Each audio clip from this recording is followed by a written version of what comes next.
కాంగ్రెస్ లో చేరుతున్నారన్న పుకార్లతో నిర్మల్ నియోజకవర్గంలో కాంగ్రెస్ నేతలు నిరసన చేపట్టారు. తెలంగాణ తల్లి విగ్రహం ముందు కాంగ్రెస్ పార్టీ ఆధ్వర్యంలో నిరాహార దీక్ష చేపట్టారు. ఇంద్రకరణ్ రెడ్డిని కాంగ్రెస్ పార్టీలోకి చేర్చుకోవద్దంటూ నినాదాలు చేశారు. మంత్రిగా ఉన్న సమయంలో నిర్మల్ నియోజకవర్గంలో ఎన్నో భూ కబ్జాలకు పాల్పడ్డారని ఆరోపించారు కాంగ్రెస్ నేతలు.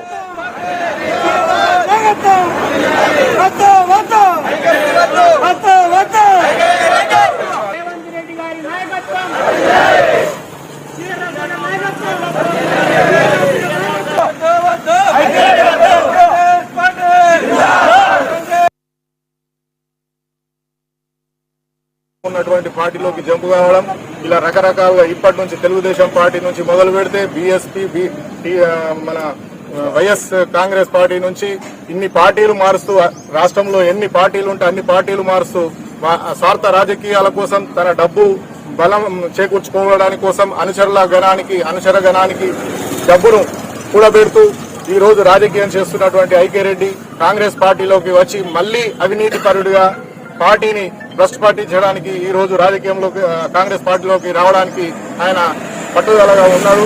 కాబట్టి అటువంటి వ్యక్తిని పార్టీలోకి తీసుకోవద్దని చెప్పేసి రేవంత్ రెడ్డి గారికి మరియు మల్లికార్జున ఖార్గే గారికి మరియు ఇక్కడ ఉన్నటువంటి శ్రీహర్రావు గారికి అందరికీ ఉన్నటువంటి పార్టీలోకి జంపు కావడం ఇలా రకరకాలుగా ఇప్పటి నుంచి తెలుగుదేశం పార్టీ నుంచి మొదలు పెడితే బీఎస్పీ మన వైఎస్ కాంగ్రెస్ పార్టీ నుంచి ఇన్ని పార్టీలు మారుస్తూ రాష్ట్రంలో ఎన్ని పార్టీలు ఉంటే అన్ని పార్టీలు మారుస్తూ స్వార్థ రాజకీయాల కోసం తన డబ్బు బలం చేకూర్చుకోవడానికి కోసం అనుచరులు కూడా ఎవరికి న్యాయం చేయలేదు.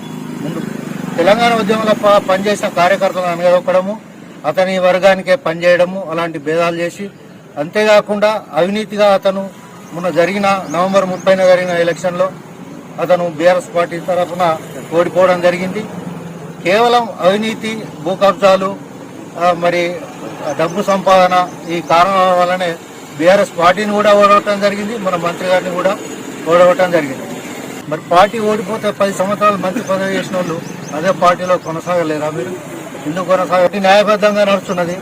మరి బిందెడి తేనెలో ఒక నీళ్ళ చుక్కేసినట్టు అవినీతిపరుడైన మంత్రి వచ్చి ఇలా ఇక్కడ ఉన్న కార్యకర్తలందరినీ తప్పుదోవ పట్టిస్తారని, ఈ సంకేతం సరిగ్గా కాదని, ముఖ్యంగా ఏ కార్యకర్త కూడా కాంగ్రెస్ పార్టీలోకి ఐకే రెడ్డికి తీసుకోవడానికి ఇష్టపడండి కూడా ఎవరికి న్యాయం చేయలేదు.